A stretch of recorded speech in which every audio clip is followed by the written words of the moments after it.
ከኦሮሚያና ከተለያዩ አካባቢዎች ተፈናቅለው በሰሜን ወሎ ዞን የሚገኙ ወገኖች ለረሃብ በመጋለጣቸው መንግስት አስቸኳይ የዕለት ድጋፍ እንዲያደርግላቸው የዞኑ አደጋ መከላከልና ምግብ ዋስትና ተጠሪ ጽሕፈት ቤት ጠየቀ።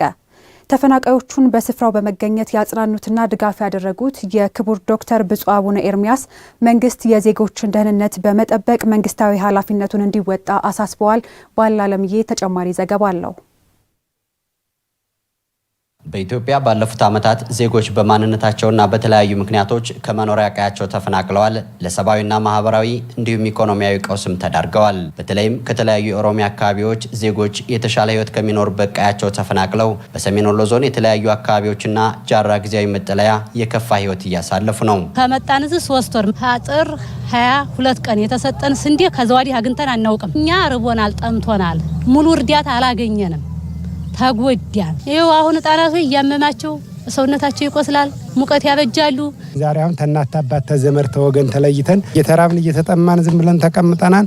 ብትመጣም እቺ ምንም አላዳረሰችን። በዚያው ላይ ደግሞ በሽታው መሙ በቃ አሁን ይዞናን፣ በጣም ታመናን። አርሰና በላለን፣ ልጆቻችን ይበላሉ፣ እንግዲህ አንሸኛለን፣ እንበላለን፣ እንጠጣለን። ላሰደደን ምራው ጠፋን። ምን እንብላ ምን እንጠጣ? ጃሬ ላይ ራሞት ኬንዳ ላይ ህዝብ ተኝቷል።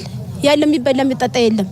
እንዴት አድርገን ነው ልጅ ምንዋጣ ልጅ ምናሳድግ? የሰሜን ወሎ ዞን አደጋ መከላከልና ምግብ ዋስትና ተጠሪ ጽሕፈት ቤት ኃላፊ አቶ አለሙ ይመር ከተለያዩ አካባቢዎች ወደ ዞኑ ተፈናቅለው የሚመጡ ወገኖች ከጊዜ ወደ ጊዜ ቁጥራቸው እየጨመረ መሆኑን አስረድተዋል። በክልልም ሆነ በፌዴራል ይህን ታሳቢ ያደረገ የዕለት ድጋፍ ባለመሰጠቱ ዜጎች በስቃይ ላይ መሆናቸውን ኃላፊው አረጋግጠዋል። እንደ ሰሜን ወሎ ዞን ወደ 47868 አካባቢ የሚሆኑ ተፈናቃዮች አሉ። ከ5 ወር በላይ ሆኗቸዋል። ድጋፍ እየተደረገላቸው አይደለም።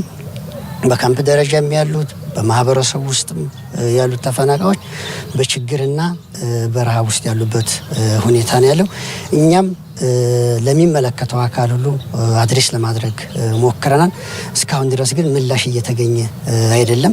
መንግስት ይህን ችግር አይቶ ፈጣን የሆነ ምላሽ የሚሰጥበት ሁኔታ ካልተፈጠረ ኦልሬዲ ብዙ ተፈናቃዮች የሚሞቱበትና ህይወታቸው የሚያልፍበት ሁኔታ ይፈጠራል እንሰጋለን። በጃራ ጊዜያዊ መጠለያ ለሚገኙ ወገኖች የሰሜን ወሎ ዞን ሀገረ ስብከት ሊቀ ጳጳስና የቅዱስ ላሊበላ አብያተ ክርስቲያናት የበላይ ጠባቂ ብፁዕ አቡነ ኤርሚያስ ከሀገረ ስብከታቸው ከበጎ አድራጊ ግለሰቦችና ከወልዲያ ማህበረሰብ የተለያዩ አልባሳትን በማሰባሰብና የምግብ ዱቄት ድጋፍ አድርገዋል። ብፁዕነታቸው የወገን ስቃይ እረፍት የሚነሳ መሆኑ እንጂ የተደረገላቸው ድጋፍ ከችግሩ ስፋት ጋር ሲነጻጸር በቂ አለመሆኑን ነው የገለጹት። ይቺ አሁን የምናያት ዱቄት ብቻ ናት ያለችው መጋዘን ውስጥ ዛሬ ያስገባናት። የህዝቡ ቁጥር እንግዲህ 10,000 በላይ እየሆነ ነው አሁን እና ከዚህ አኳያ ወረዳዎች ሁሉ በቤተ ክርስቲያን በመስጊድ በእድር እየተደራጁ አንዳንድ ጣሳ ብናወጣ ምንም እንኳ የኛ ቤት ባዶ ቢሆንም የህዝባችን ቤት ባዶ ቢሆንም ብዙ አይጎዳንም። በተጨማሪ በየትኛውም ዓለም በሀገር ውስጥም ከሀገር ውጭም ያላችሁ ወገኖቻችን ትናንትም ከትናንት ወዲያም እንደረዳችሁ ይታወቃል። መከራችን ችግራችን እስካላለቀ ድረስ አትሰልቹን። ብፁዕ አቡነ ኤርሚያስ አክለውም መንግስት ዜጎች በነጻነት በሀገራቸው ተንቀሳቅሰውና ሰርተው እንዲለወጡ የዜጎችን ደህንነት በመጠበቅ መንግስታዊ ኃላፊነቱን እንዲወጣ አሳስበዋል። እነዚህ ሰዎች አርሰው አምርተው ለመንግስት ግብረ ገብረው በሀገር ህልውና ላይ የራሳቸውን ዋጋ የሚከፍሉ ሰዎች ናቸው።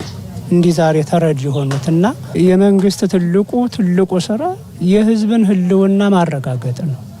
አምራችሁ ህዝብ በጥቂት ሰው እየተረበሸ ከቀየው እየወጣ አገር የሚመራ አመራር ባለበት ሰራዊት ባለበት ሀገር እንዴት ሰው በአገሩ ስደተኛ ይሆን?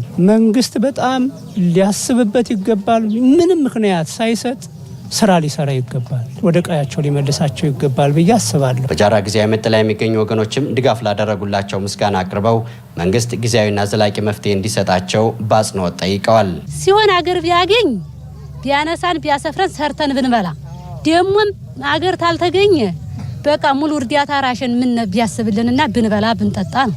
እንኳን ለራሳችን ቀርቶ ለመንግስት ገብረን አዲያሪ ነበረን ጊዜ ጥሎን ነው እንጂ እውነት መንግስት ታለ የግብር መሬታችን የግብር ካርሚያችንን አውጥቶ በዛው በግብር ቦታችን ላይ ቢመልሰን እኔ ደስተኛ ነኝ።